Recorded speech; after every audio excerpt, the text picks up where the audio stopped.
In this video, I will show you how to create custom channel point reward on Twitch. First, open your browser and go to Twitch website. Sign into your account. Next, click your profile picture, then select Creator Dashboard. In the left-hand menu, go to Viewer Rewards, then click Channel Points.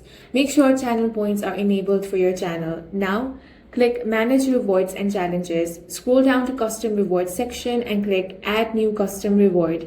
Enter a name and description for your reward, then choose how many channel points viewers will need to redeem it. You can also upload a custom icon if you'd like to personalize the reward. Next, configure any optional settings such as redemption limit, cooldown period, or whether the reward requires your approval before it's fulfilled.